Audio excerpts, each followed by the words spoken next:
In a break from the usual Gran Turismo 7 content, I'm going to play SnowRunner DLC Phase 7, which is all about racing. So this is actually ideal. SnowRunner is a game that I've played before. I really enjoy playing it. It's a great, slower paced game, a lot of adventure going on. But this DLC is specifically for racing. As you can see in the background playing, it looks pretty fantastic. There is a new map, 2 new vehicles, and we're going to play through this and see exactly what this new racing mode in SnowRunner has to offer. And from looking through this trailer, it's looking absolutely fantastic. A really full-filled map to play with, 2 new vehicles, and it looks like co-op or versus racing, a Kamaz style Dakar truck, and there's also a Beetle style buggy kind of thing. Now, I'm quite excited for this. SnowRunner is a game that is, I think it's the 3rd generation of the Mud Runner or Spin Tires games. And from the original Spin Tires game on PC, it's come a really long way. It's become a game you can play. It originally started out as just a hardcore simulation, simulating off-road and vehicle dynamics and terrain deformation. But now the game has matured. It's added gameplay mechanics, fetching, carrying, unlocking things, etc., and it's really quite enjoyable. If you own SnowRunner, you can buy just the specific Phase 7 racing DLC for, I think it was around £5 or £6 in the UK. It might be about $5 or $7 in the US maybe, but you can access that through the game, and you just go straight to that new map. And here we are dropping our truck down in Tennessee, the new map. Straight away you're at almost in the pit lane of the off-road circuit. There is a off-road circuit, almost like a short course circuit, and then there is also some Dakar style loops around, and we're going to plug through the mud initially here. All the vehicles you have and all the progress you have from your SnowRunner campaign transfer straight through, so it's not completely standalone. You do not get anything for free with this new map and new DLC. So all of the trucks you've previously unlocked, you have to go ahead and use those. Slightly annoyingly, the races only seem to be available in co-op. That's a bit of a downside for me. Ideally, I like to be able to hot lap and time trial on my own. The track seems pretty fun, full of danger, and we're going to really get the car a little bit stuck. Luckily for us, we've got our automatic winch, and we can just winch ourselves back the right way up, and just monster truck all over that stranded Chevrolet there. Starting to explore the map a little bit more, and we're going to get a bit of oversteer on corner entry and just twat that barrier and get some engine damage. So honestly, the way the cars drive, if you're familiar with SnowRunner at all, it's just an expansion for SnowRunner, as you'd imagine. You've got all of the off-roading that you're normally used to, all of the danger and peril with navigating the map. We're going to try and save this one with a bit of opposite lock, but we're going to get a rollover on the adverse camber corner. If you are a SnowRunner familiar player, then you'll probably be familiar with this truck here. The Russian 8x8 is an absolute monster, and it is my go-to truck for getting anything done.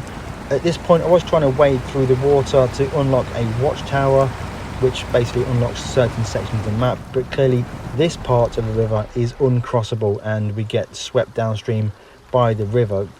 Again, just everything to do with the way these vehicles drive and the environment you drive them on in SnowRunner is really quite cool. I'd highly recommend looking at SnowRunner.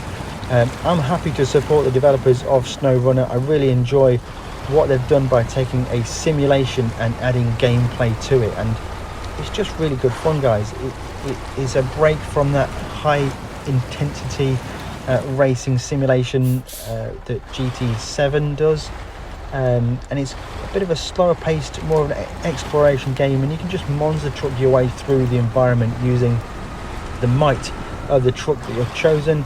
And then when you get a little bit stuck, just get that winch connected and drag yourself out of these predicaments. It's really quite good, guys. I do enjoy this, but the difficulty for me with this DLC, I wanted to explore it for the racing side of things, and more than anything else, it's an expansion to SnowRunner rather than a huge diversity to add racing to SnowRunner. So I spent a long time playing this new map almost without really racing at all. It's reasonably easy to unlock the Beetle style buggy, but to unlock the Dakar style truck, it's a lot more difficult. You have to go through a lot of the missions on the map before you can actually unlock that truck. So it's not the kind of DLC where you can just download it and play with the cool toys straight away. You have to put the effort into the map to unlock everything you need to do. For example, here what we need to do is we need to grab the generator from near where we start and deliver it to the supply depot. These are the core gameplay mechanics from original SnowRunner and all of the other expansions within SnowRunner. So if you enjoy playing SnowRunner, then you'll 100% enjoy playing this expansion. But if you're looking to just have racing with SnowRunner style physics and SnowRunner style terrain, then it's not going to quite deliver exactly what that trailer almost alludes to. And certainly the thing that piqued my interest was just getting some faster cars and smashing them through the SnowRunner style terrain, and it's not easy to just hop in and achieve that. So the first mission calls for us to go and retrieve the generator, which we're just backing up to now. We're going to hook that trailer on, and then we're going to deliver it halfway across the map to where we need to go. In SnowRunner fashion, it's never as easy as it first appears. The terrain is very challenging. The trailer we've now got hooked up is going to cause us problems. We need to make sure we look after the trailer, don't let it tip over, don't get stuck. There's so many dangers here. It's a completely different gameplay dynamic to what you would see from Gran Turismo 7 or any other kind of racing simulators or racing games. But it's a slower pace, but it's more of a tactical thing. You've got to think about how you're going to approach the objects. You've got to think about your route you're going to take to deliver the item. Here we're a little bit stuck on the rocks. We're going to have to jam it into the low ratio gearbox and then try and just slide our way over the rocks, and then just glancing back to make sure we don't tip the very close. Don't tip that trailer over on the rocks. The trailer doesn't seem to have any kind of suspension, so we need to be very cautious when we're dragging that through some hard objects like those rocks there. Skipping forward now, we've got another challenge approaching, a bit of a downhill left-hander, and we're going to try and get on the brakes to get the truck stopped, and it's just running away. A lot of weight in this trailer and truck, and we're going to run out of space there, so we need to back up, get a bit of a three-point turn going on, and just navigate around. Also checking to make sure we don't get the adverse camber and tip the trailer over, and then we're going to have to go about a whole rescue mission with cranes and all sorts, but we do manage to get through that okay. Completely different gameplay mechanic to a racing game, as you'd imagine, but I quite enjoy this. It's a good break from normality.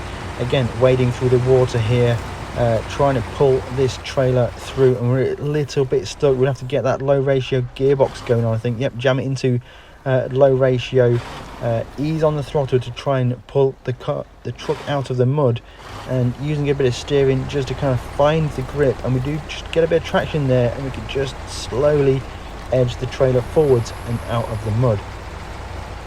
It's really cool, guys. I think this is maybe an overlooked game for many people, but it's a lot of fun. And then we do eventually deliver the generator to the point, and stage is complete. Then we'll go on and look for the next mission to do, and continue to go through, unlock the map and unlock stuff in the map. It's actually really quite a good gameplay mechanic. I do enjoy it. Let me know in the comments below if you are a SnowRunner player. If you're new to my channel and found this through SnowRunner videos, then welcome along. I think I might play some more SnowRunner on my channel. If you're a Gran Turismo 7 player or any Gran Turismo player, then let me know if you're going to think about looking at SnowRunner. It's quite a good break from Gran Turismo 7. Gran Turismo 7 isn't in a great place right now with various bugs and stuff like that. Could this be the game that will get to you over the next couple of months so that GT can sort their game out? Let me know in the comments below. If you have enjoyed this video, hit that like button. Consider subscribing if you haven't already. Thank you very much for watching, and we'll catch you in the next one.